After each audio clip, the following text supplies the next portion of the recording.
0-0.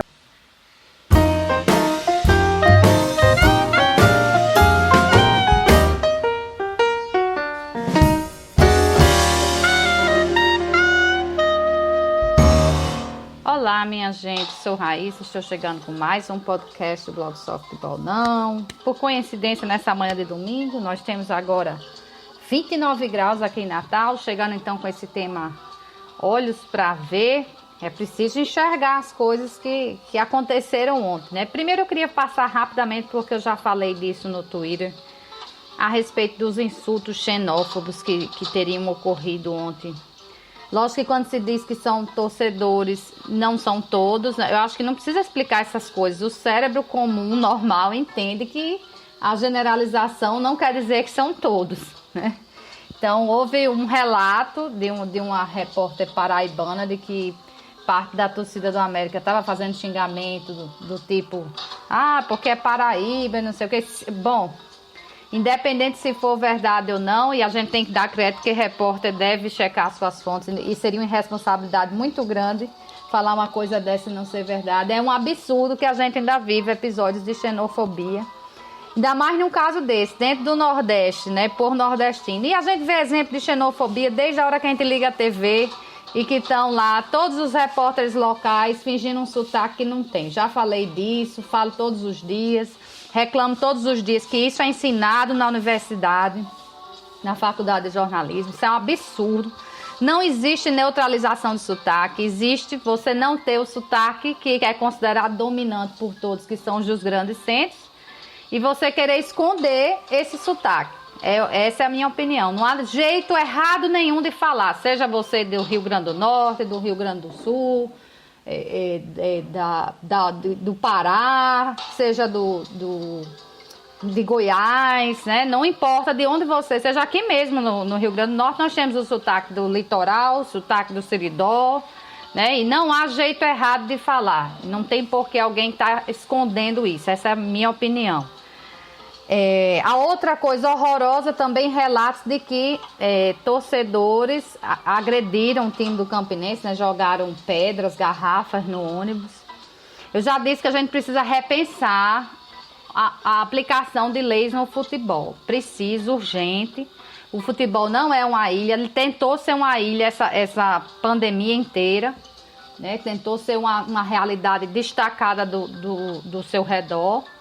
E seguimos, acho que não dá mais para aceitar esses episódios de xenofobia, de racismo, de homofobia, até mesmo de machismo, além de agressões verbais e agressões físicas. Gente, pronto, agressão verbal que a gente vê bastante comum em futebol, isso é injúria, é crime, está lá há muito tempo no Código Penal, né? Então é preciso repensar esses detalhes. Sobre o jogo em si, também me assusta que as pessoas não reconheçam que o Campinense tem um melhor time que o América, né? E a gente vê isso até pelo retrospecto de América e Campinense na própria competição. Os dois confrontos anteriores, quando o América enfrentou, salvo engano, eram os reservas do Campinense, foi 0-0 aqui na Arena das Dunas. Quando o América pegou o time completo lá em Campina Grande, foi 3-0. Então, é preciso botar o pezinho no chão para entender que, por exemplo, olha para a escalação de ontem, a tristeza que foi aquela escalação das laterais do ataque, e se imagina que Renatinho fez o que ele achava que era melhor para deixar justamente o confronto ser decidido no último, que é o que vem acontecendo desde o primeiro mata-mata. Acho que o pessoal esqueceu que, por exemplo, contra o Itabaiana também foi um empate em casa e o América venceu fora. Contra o Motoclube, a América venceu em casa e venceu bem melhor fora, né? Então, não estou dizendo que vá se repetir isso contra o Campinense, mas que foi a situação que os dois times quiseram ontem deixar para definir na segunda partida. Vamos ver quem escolheu melhor dentre as suas opções. Vamos ouvir Renatinho. 0-0, Renatinho Potiguar, América 0, Campinense 0. Sua avaliação desse resultado e como é que fica a equipe para a semana que vem, jogo decisivo valendo acesso. Boa noite. Boa noite. Eu acho que o América fez um bom jogo hoje, muito equilibrado, um jogo como tem que ser um mata-mata, né? Sem sofrer perigo e buscando um resultado. Agora, claro, a gente também enfrentou uma grande equipe, né? Eu estava comentando no vestiário, a equipe do Campinense do primeiro jogo que eles fizeram na Série B até agora é a mesma equipe. Eu perdi em média 6, 7 jogadores e conseguimos, mesmo assim, né, se impor na partida. Agora, partida de mata-mata é um lance para o adversário, é um lance nosso, né? Aquele que tiver um pouco mais de qualidade acaba definindo a partida. Mas muito satisfeito com o resultado, com o rendimento, né? Setor defensivo, setor de meio, uma pegada muito forte do América. Agora, na parte ofensiva, a gente falta um pouco mais, né? 20 e poucos minutos, a gente não tem um atacante para mexer mais. Então essas dificuldades a gente acabou tendo, infelizmente, nessa reta final. Mas eu saio satisfeito pelo resultado, pelo controle do jogo, né? Tivemos algumas situações, né? O Campinense também é uma equipe muito organizada, né? E eu saio satisfeito dessa partida e muito confiante. Renatinho, faltou um pouco de criação, principalmente do esquerdinho? Não, com certeza. O setor de meio, né? A equipe do Campinense é uma equipe muito entrosada, é uma equipe que já tem uma minutagem de jogos aí, eu acredito que seus 20 jogos na temporada com essa mesma equipe. Então é uma equipe encaixada, que sabe que a nossa equipe tem um setor de meio campo forte, né? E diminuíram bastante espaço. Eu acho que faltou muito de esquerdinho, né? Foi um atleta importante que a gente tem, né? E quando ele cai um pouco abaixo, ele faz uma partida um pouco abaixo, a equipe sente naturalmente. Né? Mas faz parte, futebol nem todo dia você consegue fazer grande partida, esquerdinha tem mais do que crédito. Renatinho, a que você atribui a falta de criatividade do América no setor ofensivo? Faltou maior aproximação dos jogadores? Qual a tua opinião? E se isso se reflete também nos jogos de volta, né? Onde o América sempre tem mais espaço para os contra-ataques. Existe uma diferença? De fato, os adversários acabam deixando mais espaço quando jogam dentro de casa e fora fica mais difícil?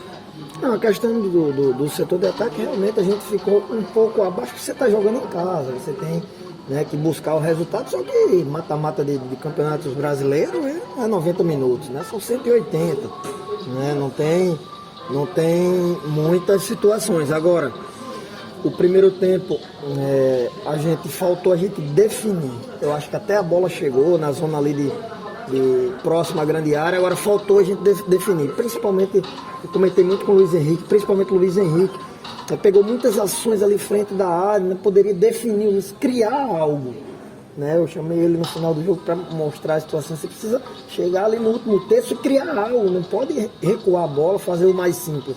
Eu acho que faltou isso, a nossa equipe no último terço do campo ali, arriscar um pouco mais, né, finalizar, buscar algo, né, então isso foi um ponto negativo do jogo que a gente vai procurar melhorar para a próxima partida. Renatinho, a torcida estava um pouco impaciente ali no segundo tempo sobre a pressão do América, ali quando o goleiro do time adversário estava com a bola. Isso foi uma estratégia, um pedido seu para os jogadores ou o time estava cansado na segunda etapa? Não, cansado não, sempre teve com a bola o tempo todo, eu acho que a gente estava muito bem na partida. Agora, mata-mata você joga no limite, né? O América deu o máximo, né? Pelo contrário, a equipe adversária que saiu com 2, 3 jogadores com câimbra, o América saiu inteiro dentro das condições de um mata-mata, né? Mas a gente sabe que no jogo tem as oscilações, né? Tem momentos do jogo que você acaba segurando mais, o adversário também tem suas qualidades, né? Tudo dentro da normalidade. Agora, Renato, a gente acompanha suas dificuldades, principalmente pelo departamento médico, nas suas opções que você termina não tendo para os jogos, mas quando a gente vai ver, são 3 partidas que o América fez contra o Campinense e não conseguiu fazer gols. Né? Como acreditar que você vai conseguir ousar ou fazer algo de diferente num jogo tão decisivo na casa deles? O adversário, desde a minha chegada, também não fez gol, né? Fez gol numa situação que era totalmente diferente, 80% da equipe mudou, né? Então a gente sabe que é um jogo decisivo, o adversário é um adversário que marca em cima, sai pro jogo, hoje não teve nada disso, né? O adversário que se recuou, compactou mais atrás, né? Talvez tenha sido o único jogo do adversário que ele fez isso, em toda a competição. Né? Então, dentro de um mata-mata é um jogo diferente, né? Um jogo de cautela, não decide hoje aqui. O América vencendo, o Campinense sempre vai ser forte dentro de casa, como a gente também é forte dentro de casa. Né? Agora, mata-mata é muita tranquilidade, muito foco, né? Você não desesperar para tentar fazer um gol e acabar tomando.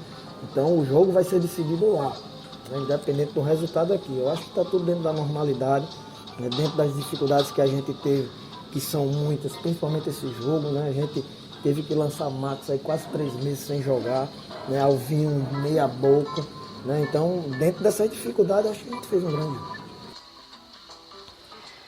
Bom, tá se vendo aí que Renatinho, de certa forma, concorda com o que eu disse, né? As duas equipes entraram para não sofrer nenhum prejuízo nessa primeira partida e para decidir no segundo jogo. E quando a gente olha assim com um pouco mais de carinho pro América, aí a gente começa a ver se pelo menos Leozinho não tivesse lesionado, né? Ou se pelo menos Wesley Smith não tivesse suspenso, já mudaria muita coisa no América. Elvinho, né, que fez uma falta danada também, quer dizer, um desses 3 jogadores já mudaria muito a história da equipe, principalmente eu digo Wesley Smith, porque a atuação de Max não chegou nem a ser negativa, porque eu acho que até para ser negativa precisava ter sido alguma coisa, não foi nada, né? Então, e aí eu, por exemplo, gosto muito, acho que Leozinho cumpre uma função muito importante ali pelo lado esquerdo, surge como surpresa, né, dentro da área, ele abre a opção para lançamento. E só algumas coisas que eu não concordo aí com o Renatinho, né? Uma delas é a reclamação que ele fez, por exemplo, com o Luiz Henrique. Eu já acho que se a gente tivesse 2 Luiz Henrique, a situação do América era diferente, né? Ele é muito voluntarioso, né? Ele tenta, ele tá lá se jogando. Agora, realmente, ontem muita gente teve abaixo e com esses desfalques, então, aí a coisa piora. Esquerdinha também muito abaixo, mas a gente tem que pensar também que o Campinense estava exercendo uma marcação muito forte, muito boa, e é claro que o meio de campo iria sofrer mais, especialmente tendo um ataque tão inofensivo, tão sem causar assim, nenhum problema para o adversário. Então o adversário ficou realmente muito à vontade, mas essa é das coisas que eu... Aliás, essa é a principal das coisas que eu não concordo com o Renatinho. E agora, realmente, aí eu vou concordar com ele, vai se definir lá. E ele até reclama aí, assim, mais ou menos da pergunta, que diz que o América nunca fez um gol no Campinense nessa competição. E ele diz, mas também depois que eu cheguei, o Campinense não fez nenhum gol no América. Então tem que se olhar para os dois lados. Me parece muito que vai ser encaminhado para pênalti na próxima... no próximo sábado, que seria um sofrimento terrível para as duas torcidas, né? Você ter que definir uma vaga no pênalti, porque às vezes aquele cara que bate muito bem, bate mal. O América é cheio disso, inclusive, e ainda mais com esse acréscimo de que o América não vai com seu goleiro titular, o único que ainda passa alguma segurança, os outros, pelo amor de Deus. Então, realmente a ladeira para o América ela é muito alta, mas é o que resta a Renatinho. Não morrer por antecipação. Eu acredito que ele fez certo aqui com o que ele tinha disponível e acredito que ele também vai repetir a dosagem de não se expor lá em Campina Grande e aguardar para ver o que o destino vai propor para os dois, né? Ontem o Campinense teve 3 boas oportunidades de matar a sua classificação e não conseguiu, né? Então aguardar para ver se de repente não surge uma boa oportunidade para o América lá, como tem sido fora de casa. O time parece que se sente à vontade jogando fora de casa, pelo menos nessa fase eliminatória. E se de repente não tá lá no dia bem, né? Se não volta Leozinho, se não volta, por exemplo, Wesley Smith, e estão lá no dia Elvinho, até quem sabe, não sei. Se não consegue então marcar esse gol.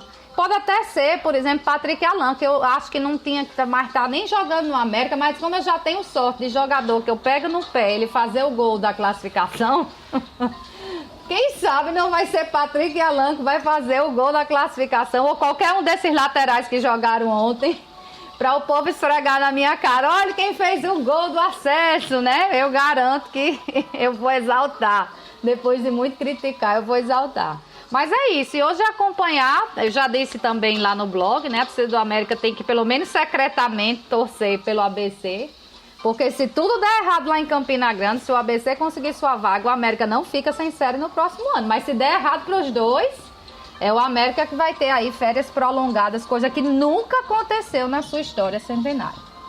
Bom, minha gente, é isso, né? Fico por aqui, já faço também, por coincidência, né? Não é mais obrigatório, porque tá difícil o horário, um podcast para falar sobre comer por estresse, um drama para todo mundo. Então, bom domingo para todos e até lá.